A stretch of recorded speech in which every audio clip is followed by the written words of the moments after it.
The screaming starts before the impact. That's the part that'll never leave. Not the crunch of metal, not the smell that comes after. The screaming. Human voices doing that thing they do when they realize the universe has stopped giving a damn about their plans for dinner. But let's rewind, because it didn't start with screaming. It started with Tuesday. Just another Tuesday. 6:40 a.m. departure, same route he's done 700 times, maybe 800. The train doesn't care. The schedule doesn't care. The machine moves forward because that's what machines do. His back already hurts from yesterday's shift. Coffee tastes like disappointment. The morning passengers shuffle on with their dead-eyed commute faces. People whose biggest concern is whether they'll get a seat. He envies them sometimes. The cabin smells like electrical equipment and yesterday's sandwich. There's a stain on the control panel, coffee or something worse. Some mysteries are better left unsolved. First stop, second stop, third stop. Doors open, doors close. Humanity's greatest achievement. Teaching metal to run on time. More or less. His hands know the controls better than they know his own kids' faces. That's the truth nobody wants to hear. Then comes the crossing. There are maybe 50 crossings on this route. This one's no different. 2 lanes, residential area, barrier arms, flashing lights. The universal language of don't be an idiot today. But there it is. The bus. Dead center on the tracks, not moving. Just sitting there like it's waiting for someone, like this is a designated stopping zone and not the exact place where physics goes to murder people. His brain does that thing where time slows down and speeds up simultaneously. Oh. Oh no. Oh, you've got to be kidding me. The horn. He hits it. Long, insistent, the blessed, useless horn. The I'm a 50-ton vehicle that can't swerve horn. The bus doesn't move. Emergency brake. His hand finds it before his brain catches up. Training kicks in. The brake engages with that odd, god-awful, metal-shrieking sound that means everything is trying its best, and it still won't be enough. The math happens automatically. Speed, 60 kilometers per hour. Mass, several tons of steel and momentum. Stopping distance, 400 meters optimistically. Distance to bus, less than that. Significantly less. The numbers don't add up to anything good. 250 meters. The bus driver is visible now. Frantic key turning, dashboard lit up like a Christmas tree of mechanical failure, engines dead. Machines pick the worst moments to develop personalities. The passengers inside are just shapes, real people with real lives about to have a really bad morning. Can't think about that.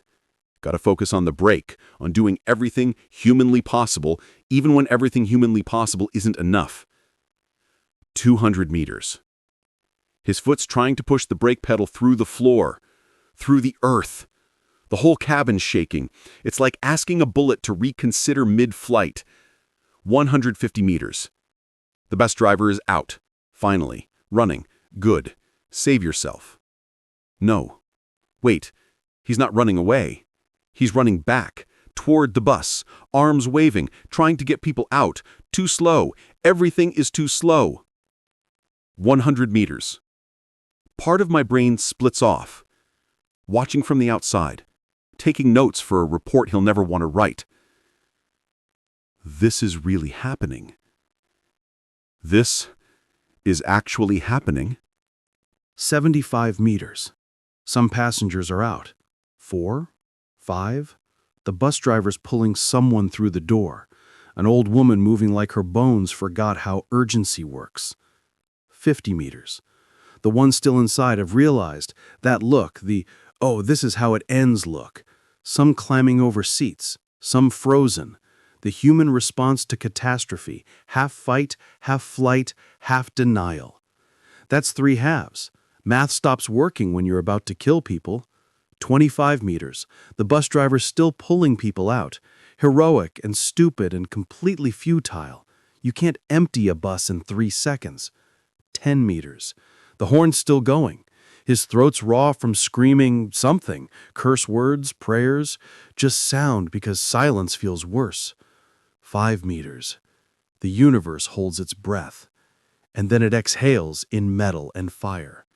The impact sounds like reality cracking. The bus doesn't stand a chance. Nothing stands a chance against momentum. Physics is the most honest bastard in the universe. The train shudders, keeps moving, because that's what trains do. The brakes are still screaming, the train's still slowing, mathematics and tragedy racing toward equilibrium.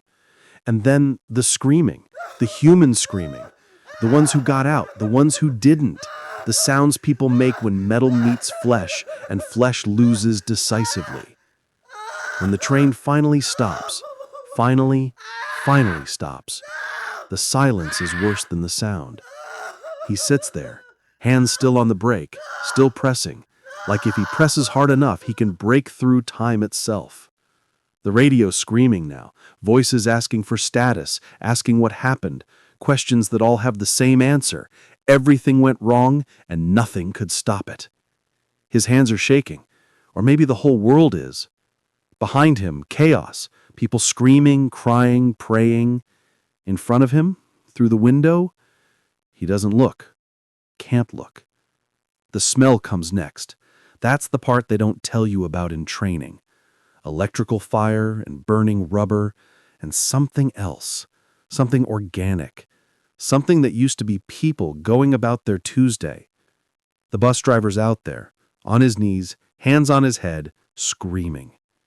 7 people still on that bus. He'll find out later in the report, in the investigation, in the nightmares. 7 people who didn't move fast enough, because moving fast enough wasn't possible, because physics doesn't grade on a curve.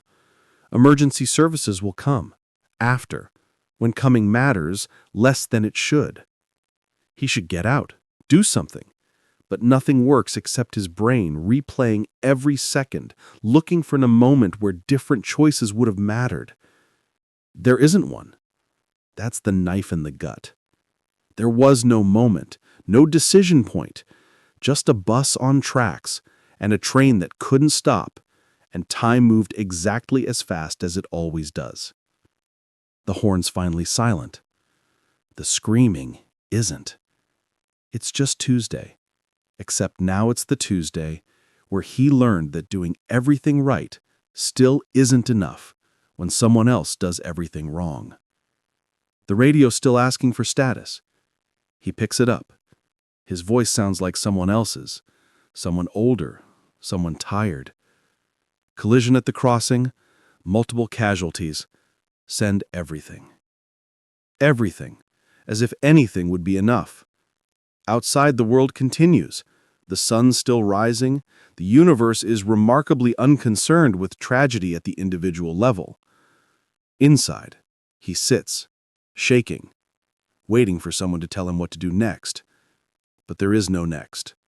There's just this moment, this Tuesday, this crossing where physics and humanity had an argument, and physics won decisively.